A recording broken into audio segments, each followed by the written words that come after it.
Yep. Buongiorno a tutti e bentornati a episodio 3. Sì, episodio 3. Ciao Martin, buongiorno. Come stai?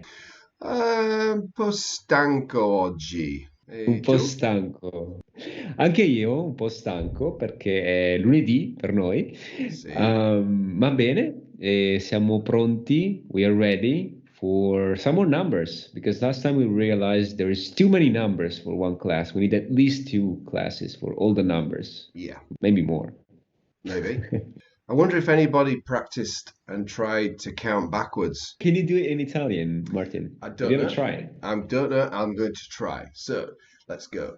10, 9, 8, 7, 6, 5, 4, 3, 2, 1, 0. Fantastico. I wanted to hold my fingers up in front of my face and look at my fingers while I was doing it, which I suppose there's nothing wrong with that.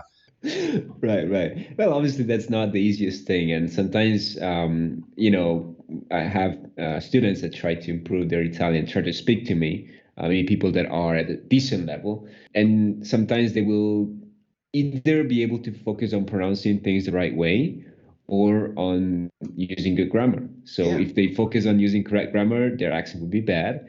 And if they're not focusing on that, their accent would be better. So that's actually quite common, I think, when people try to speak a language that they're not 100% confident with.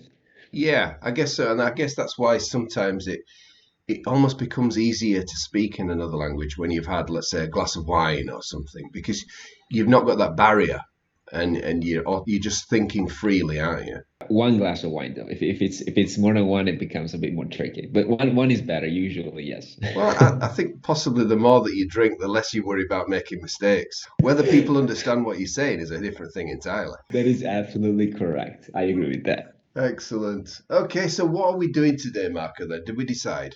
Well, Martin, we could look at two things. I would say time and date. We're talking about numbers still, and I think these two topics require numbers. And usually, people want to know what time it is if they ask, or if their flight is departing. Although usually the airport would say it in English as well, but I've been to airports where English is not really used when making announcements, so it might be Hmm. useful. That's a very good point there. So how would I ask what the time is? How would you ask it, first of all? What was your idea about how to do this? Well, my idea is I think to ask you would say che ora è, but I'm now Okay. questioning myself and wondering whether it should be che ore sono. There are two ways you can ask, and we'll see why in a second. You can ask che ora è. If you ask with the è, is it singular, then you need to say ora, or you can say che ore, plural, sono. What time are they? In Italian, it's kind of the same idea, the same thing. And the answer, the reason for that is that the answer could be singular or plural, because if it's 1 o'clock, you would say è l'una, and if it's not 1 o'clock, any other time, you would say sono le due, for example. So both questions work. If our friends want to pick one, I would say che ore sono is slightly more common than che ora è, but it's really all the same. Okay, that makes a lot of sense. That, and I'm going to stick with that. I'm going to stick with che ore sono. Okay, so then we Yes, just use the normal numbers. Then that's all we do. absolutely. And remember that before time, except if it's noon or midnight, which are slightly different, we always have an article. So it's not è una, it's è l'una, è l'apostrophe una. Sono le tre, sono le quattro. And time is feminine. So l'una, feminine, le due, le tre, le quattro, all feminine. Right, that's again a very good point. That the le, I've not considered that, so that's good. Right, so at 12 o'clock, then you would say sono le 12, Molto bene, yes. but There is a different way to say that. Noon would be mezzogiorno, literally midday or half day, and midnight would be mezzanotte. In which case, you do not need the article. You could just say è mezzogiorno or è mezzanotte. okay, yeah, because notte is feminine and giorno is masculine, which is why you've got mezzo for giorno and mezza for notte. Exactly. I know this is a bit annoying that we have feminine and masculine for everything, but that's the Do way again, do we it's not blame the us. Romans for that? Absolutely, absolutely. The one thing that we have to understand is obviously though is it's not always bang on the hour, is it? When somebody asks you what time it is, you can't lie to them and say it's 2 o'clock when actually it's 1:15. So we've got to understand the other things as well, haven't we? That makes sense. We also have to keep in mind that Italians are a lot less precise than English people Ah, about time. So, for example, the o'clock is usually not translated. So you can be a little bit less precise. For example, I could say it's 9, even if it's 15 to 9. that's But if you great. want I to really like be that. more English, yeah, time is a more of a relative concept for us than it is uh, for other cultures. But if you want to be more specific, there are ways to say that. How would you, for example, say 10 past 9, Martin? Do you have any idea about how to do that? Well, I'm going to take a flyer and say that sono le 9:10. Lovely. Yeah, that's it. That's it. It's actually very simple in Italian because we say the hour first and the minutes later, obviously. An E in between, just an end. It's 9 and 10. It's kind of Okay. weird in English, but it's simple. Sono le 9:10. And would 9, much 10. like with the when you're buying something with euros and centesimi, would you say sono le 9:10 minuti, or do you not really need to? Does nobody really do that?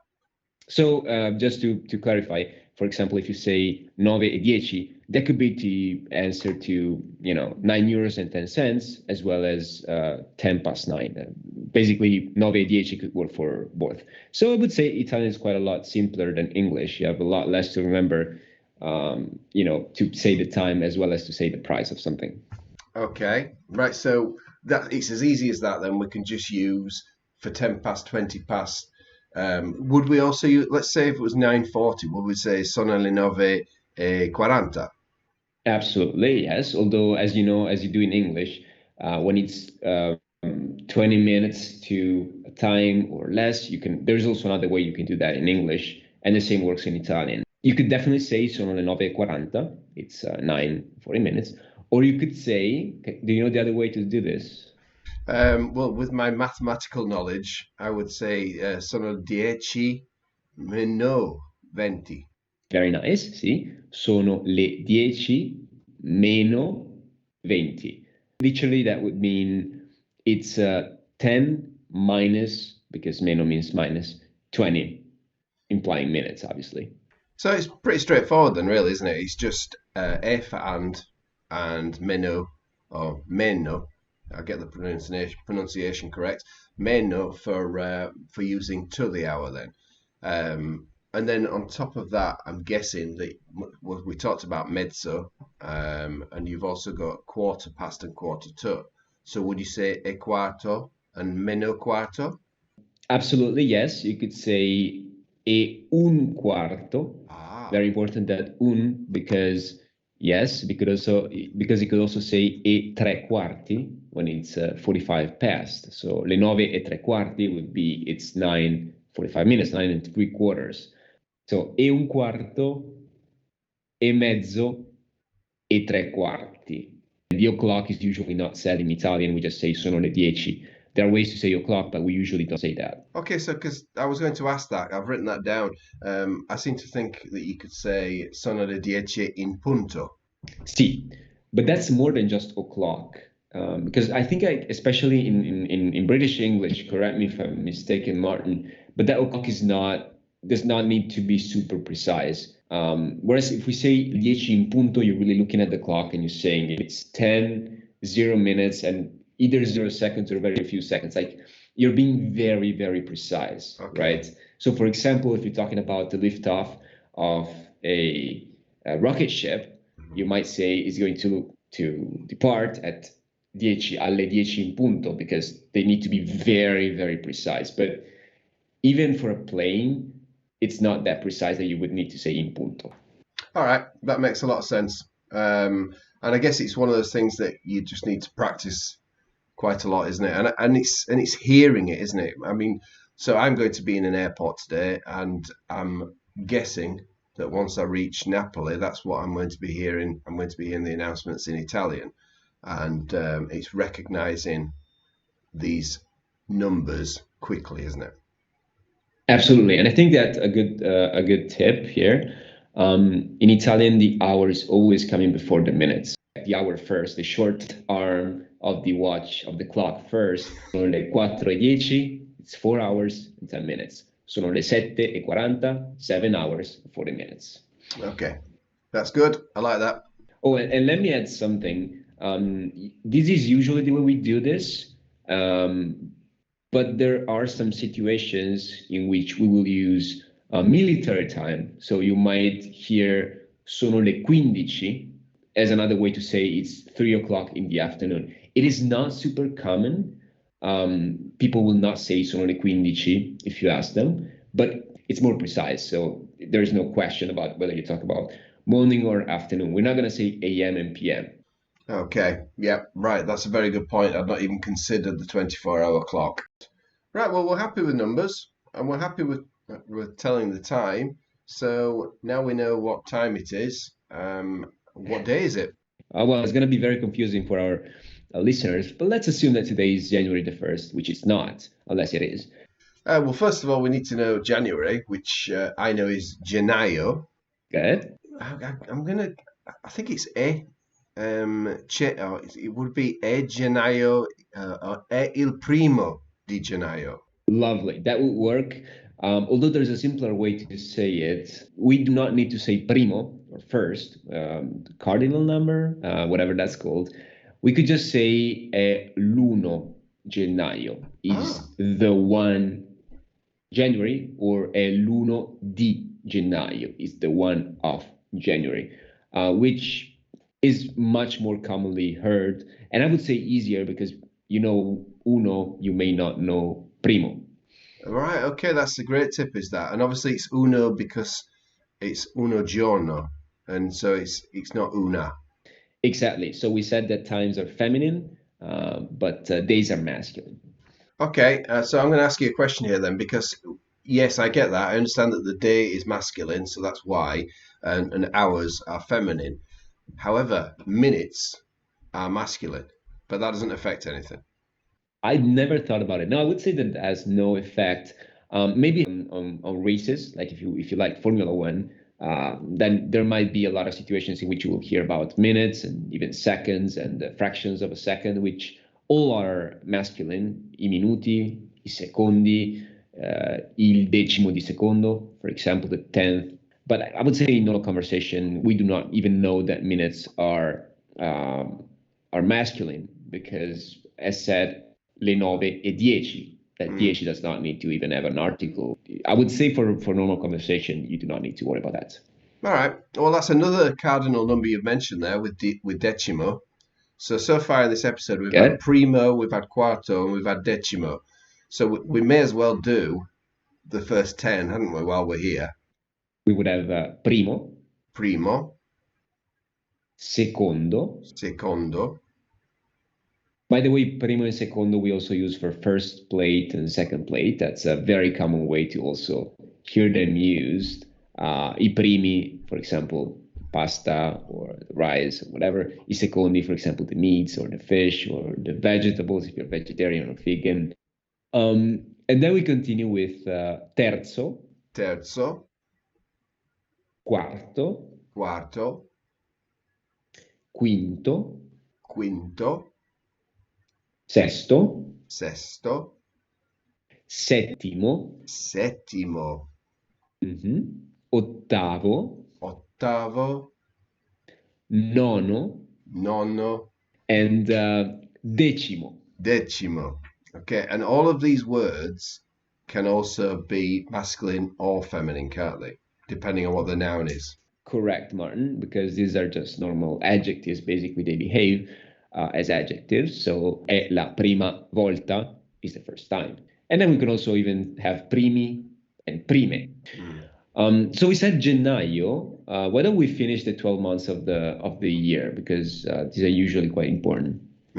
Okay, then. So gennaio is January.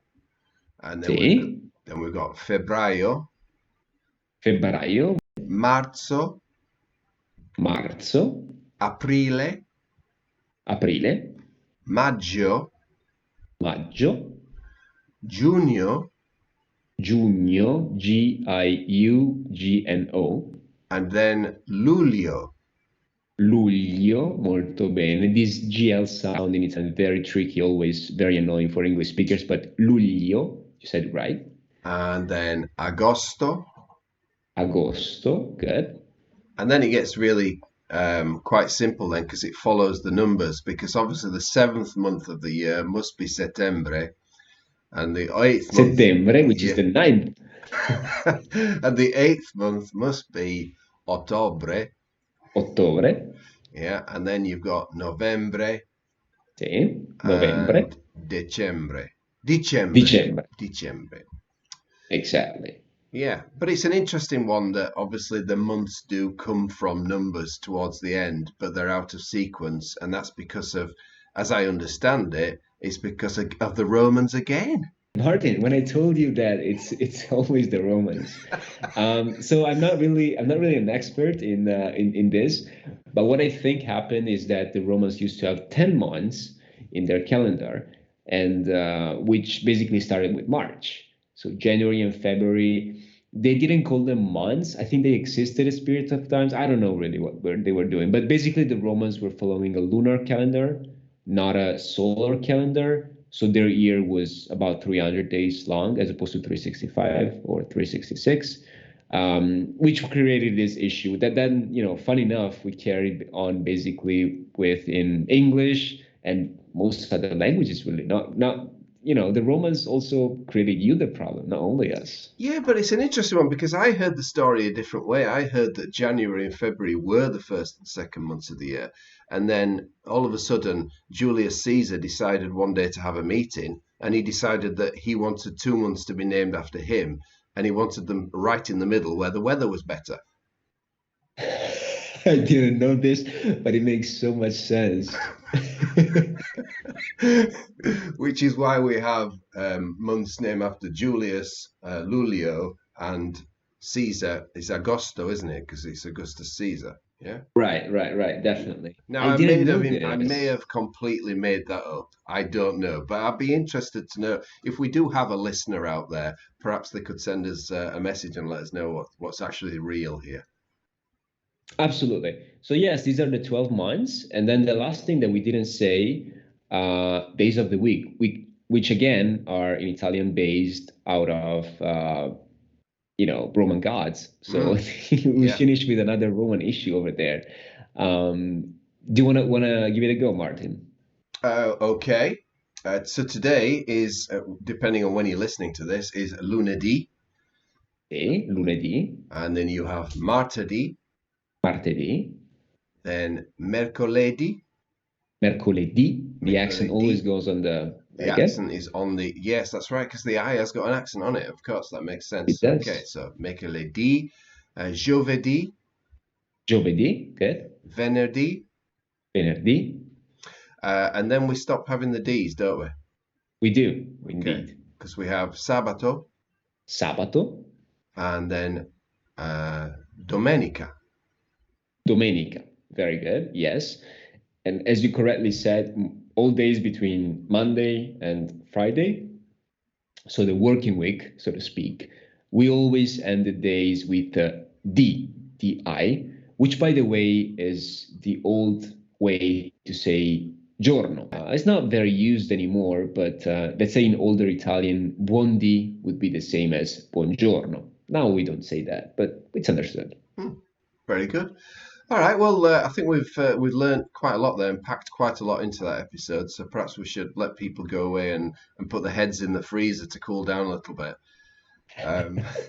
Absolutely, And, and absolutely. and then maybe we can return to this kind of theme in the next episode because one thing that I do want to get to, which combines both of these topics, is how you say years, Ooh. and that's a whole different kind of thing, but needs a lot of maybe speaking about. Well then, Martin, next time we can talk more about numbers, or maybe not. But yes, let's try to practice this because you will gonna need your times and dates when you're in Sorrento. Absolutely, I am. Yes, and when I'm looking at the orologio now, it is sono le 8:12 minuti. Ok, Marco, grazie mille. Grazie a te, Martin, e grazie a tutti. Thanks to everybody. Ci vediamo settimana prossima. See you all next week. Sì, alla prossima. Ciao, arrivederci. Ciao.